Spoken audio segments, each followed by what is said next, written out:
Greetings. Thank you for joining us on the Black Magic Coven. Today we'll be hearing a special reading of the Icelandic poem Yule Lads by Andrea.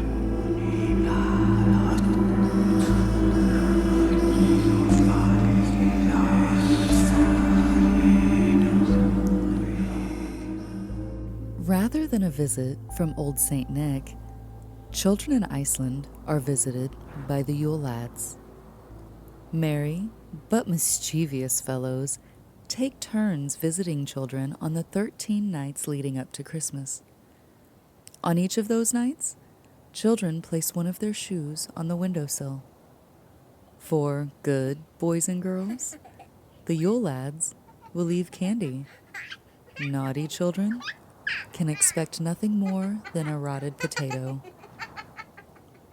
In 1932, the poem Yule Lads was published as part of the popular poetry book Christmas is Coming by Icelandic poet Jóhannes úr Kötlum. English translation by Hallberg Hamilton.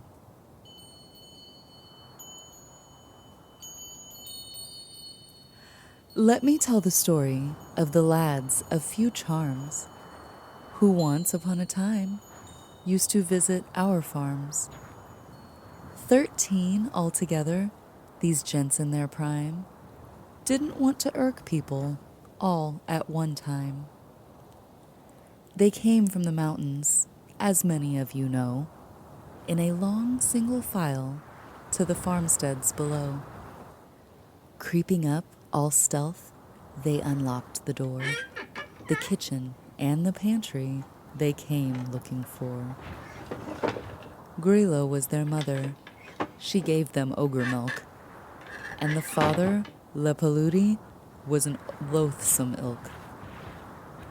They hid out where they could with a cunning look or sneer, ready with their pranks when people weren't near. They were called the Yuletide Lads. At Yuletide they were due, and always came one by one, not ever 2 by 2.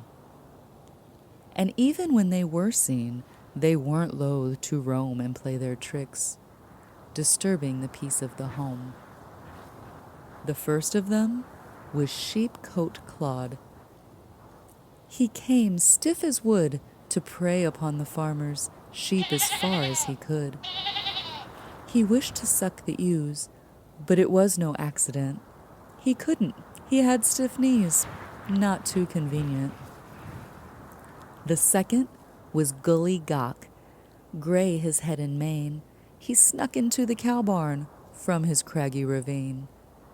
Hiding in the stalls, he would steal the milk, while the milkmaid gave the cowherd a meaningful smile. Stubby was the third called, a stunted little man who watched for every chance to whisk off a pan, and scurrying away with it, he scraped off the bits that stuck to the bottom and brims, his favorites. The fourth was Spoon Licker. Like spindle he was thin. He felt himself in clover when the cook wasn't in.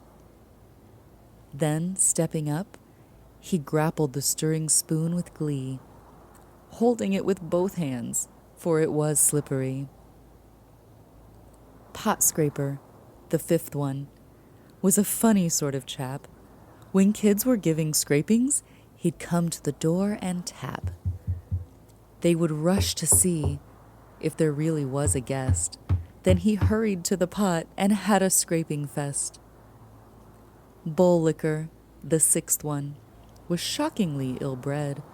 From underneath the bedsteads he stuck his ugly head. And when the bowls were left to be licked by dog or cat, he snatched them for himself. He was sure good at that. The seventh was Door Slammer, a sorry, vulgar chap. When people in the twilight would take a little nap, he was happy as a lark with the havoc he could wreak, slamming doors and hearing the hinges on them squeak. Skurgoblin, the eighth, was an awful stupid bloke. He lambasted the skirt tub till the lid on it broke.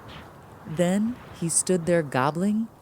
His greed was well known, until, about to burst, he would bleat and howl and groan. The ninth was Sausage Swiper, a shifty pilferer.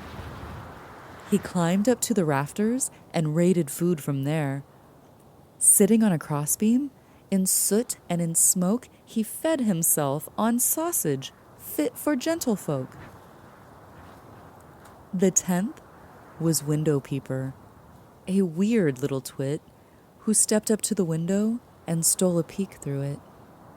And whatever was inside, to which his eye was drawn, he most likely attempted to take later on. 11th was Door Sniffer, a doltish lad and gross. He never got a cold, yet had a huge sensitive nose. He caught the scent of lace bread while leagues away still, and ran toward it weightless as wind over dale and hill. Meat Hook, the 12th one, his talent would display as soon as he arrived on St. Thorlak's day. He snagged himself a morsel of meat of any sort, although his hook at times was a tiny bit short. The 13th was Candlebeggar. 'Twas cold, I believe, if he was not the last of the lot on Christmas Eve. He trailed after the little ones who, like happy sprites, ran about the farm with their fine tallow lights. On Christmas night itself, so a wise man writes, the lads were all restraint and just stared at the lights. Then one by one they trotted off into the frost and snow. On 12th night the last of the lads used to go. Their footprints in the highlands are effaced now for long. The memories have all turned into image and song.